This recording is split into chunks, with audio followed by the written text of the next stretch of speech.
네, 추석 연휴 극장가에 내걸린 한국 영화 3편의 스코어가 참 말이 안 됩니다. 그냥 말이 안 될 정도가 아니라 이건 거의 충격에 가깝다 이렇게 말씀드릴 수밖에 없습니다. 왜냐하면 3편의 영화가 불러모은 관객수를 다 합쳐봤자 평소에 좀 흥행작의 한 편 관객수에도 미치지 못하거든요. 이거는 거의 미국 대공황의 신호탄이었던 1929년 이 검은 화요일을 방불케 하는 상황이다. 이렇게 말씀드릴 수밖에 없습니다. 달리 말하면 한국 영화가 대공황의 터널 속으로 진입했다. 이렇게 볼 수밖에 없는 상황이라는 거죠. 사실 이런 상황은 일찍부터 예견이 됐었는데 작년 스코어도 코로나 이전에 그 연간 관객수 2억 명까지는 이르진 못해도 거의 비슷하게 갈 것이다라는 그런 그 전망을 깨고 거의 반타작 수준의 관객수만 극장을 찾았습니다. 그리고 올해 상반기에도 범죄도시 3만 1000만을 넘었을 뿐 나머지 한국 영화는 모두 흥행에 참패하는 기록을 세웠고요.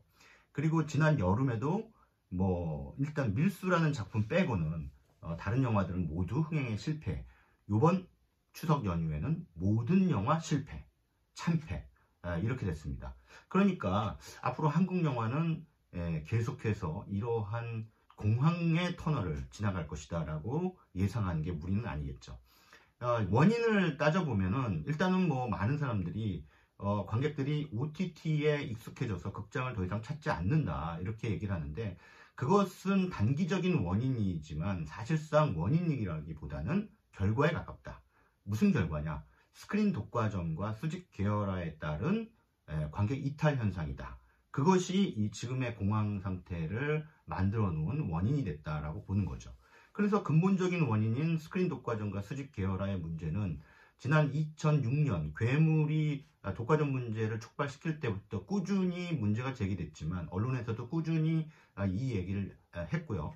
그럼에도 불구하고 이 돈의 논리, 대자본의 논리, 시장의 논리 이런 것들에 포획된 저 여의도 정치인들은 꿈쩍도 하지 않았습니다. 바꾸려고 하지도 않고 또 많은 영화인들이 또 걱정을 하면서도 그들 정치인들을 몰아붙여서 법과 제도를 개선하는 수준까지 이르지는 못했죠. 이게 바로 자본주의의 위력입니다. 돈의 힘이죠. 이걸 넘어서지 못한 대가로 한국 영화는 사상 초유의 위기 상태로 접어든 겁니다. 좀 심하게 얘기하면 우리나라 영화계가 1980년대, 90년대 반짝 전성기를 맞았던 홍콩 영화계처럼 이제 그 전성기를 끝내고 있는 것이 아닌가, 하나의 시즌이 끝나고 있는 것이 아닌가라고 하는 비관까지 하게 됩니다. 자, 누구를 욕해야 될까요?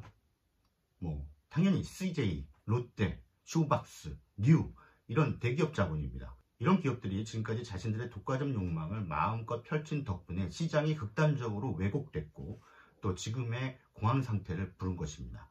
여기에 대해서 저뿐만 아니라 많은 평론가들 그리고 논객들이 그 위험성을 경고해야 되는데 그들 역시 대자본의 위력 앞에서 눌린 나머지 제대로 사태를 직시하지 못하고 그냥 창의력이 떨어졌다.